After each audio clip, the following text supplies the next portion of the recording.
နိုင်ငံတော်အာဏာကိုလွတ်တော်ကပိုင်တယ်လွတ်တော်မှာထိုင်မဲ့အမတ်ရဲ့၄ပုံတစ်ပုံကို၄ပုံ၃ပုံကိုလူလူကရွေး၄ပုံတစ်ပုံကိုလူတစ်ယောက်ကခံထားတယ်အဲ့တော့ဒီလွတ်တော်ရဲ့၄ပုံတစ်ပုံသောအာဏာတနည်းအားဖြင့်နိုင်ငံတော်ရဲ့ဥပဒေပြုအာဏာရဲ့၄ပုံတစ်ပုံကဘယ်သူလက်ထဲရောက်နေသလဲဆိုတော့ကာကွယ်ရေးဦးစီးချုပ်ဆိုတဲ့လူတစ်ယောက်ရဲ့လက်ထဲရောက်နေတယ်ရှင်းရှင်းလေးပုံမှန်109 141 161အဲ့ဒီ၃ခုမှာဖတ်အဲ့ဒီအတိုင်းပဲအတိအကျနိုင်ငံတော်အာဏာရဲ့၄ပုံတစ်ပုံကိုကာကွယ်ရေးဦးစီးချုပ်လို့ခေါ်တဲ့တပ်မတော်အကြီးအကဲတယောက်တည်းကိုအပ်ထားတယ်စဉ်းစားကြည့်ကျွန်တော်တို့မှာလူတန်း60ရှိတယ်ဒါအကြံပြောတာတကယ်တော့ကျော်တယ်65တန်းလောက်ရှိတယ်လွှတ်တော်မှာလူ664ယောက်ရှိတယ်အမတ်ကအရသား498ယောက်900ထားလိုက်တန်း60ကို900နဲ့ဆိုင်တသိန်းထွက်တယ်တသိန်းနဲ့2000ထွက်တယ်ကျွန်တော်တို့အရသားတသိန်း2000ရှိမှအမတ်တယောက်ရတယ်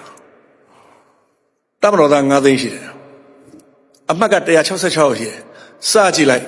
3000နဲ့200တယောက်ထွက်တယ်